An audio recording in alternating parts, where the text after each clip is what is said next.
Bloggers like Amanda Hess know about it. Journalist Caroline Criado Perez is also familiar with it. Online gamer Jenny Hanover knows it all too well. They all know about cyber harassment because they have all been victims. Cyber harassment ranges from behavior such as name-calling online to more disturbing behavior, including threats of violence, posting embarrassing photos, and spreading personal or false information online.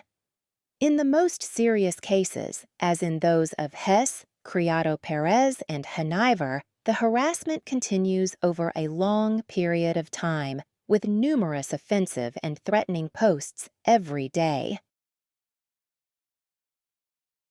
A 2014 survey revealed that this kind of harassment is quite common. Almost 3/4 of all Internet users have seen it happen, and 40% have experienced it personally. It has been suggested that even these figures may not reflect the full extent of the problem. Falling victim to cyber harassment is particularly common among younger Internet users, and women are more likely to experience its more serious forms.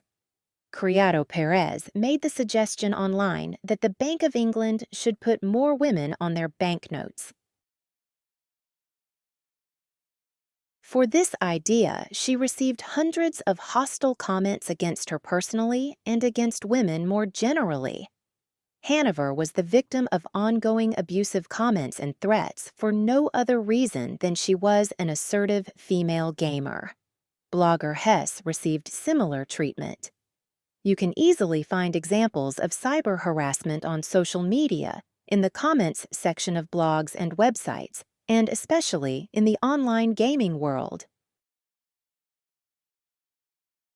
Who is saying and doing all of these nasty things, and why? The worst behavior is believed to come from so-called trolls, Internet users who disrupt Internet communication with negative and offensive actions and comments. These individuals take pleasure in insulting other users, causing them humiliation and pain. Studies suggest that some of these people have mental or emotional problems. However, experts believe that many people who engage in online abuse are otherwise unremarkable people.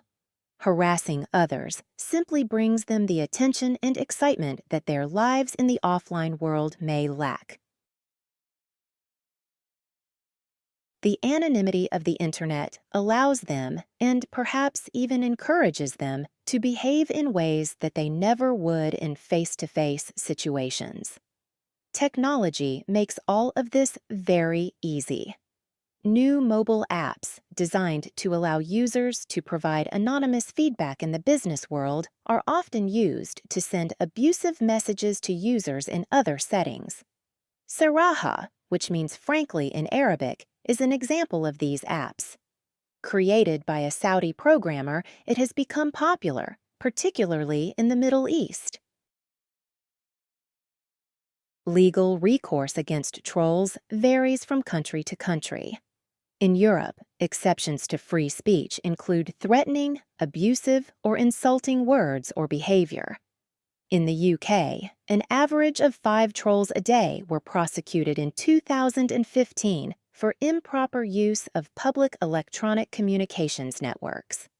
In the USA, however, the constitutional right to free speech, which guarantees all people the right to say what they want, even if it is unpopular or offensive, may protect trolls.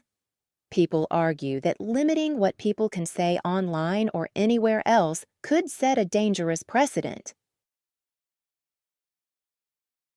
Furthermore, it can be seen that eliminating anonymity and limiting what people can say on the Internet present problems of their own. Many people prefer not to reveal their identity online, not because they are trolls, but because they want to protect their own privacy. For example, you may want to ask questions online about a health problem that you do not want others to know about. Because the harassment takes place online, it is not always taken seriously. A threat online may not seem as real as a threat that occurs face to face.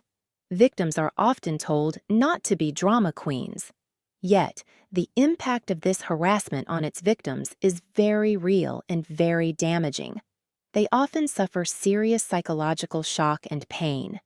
They may lose their confidence and withdraw from all interaction on the internet because they fear that they or their families will also suffer abusive treatment.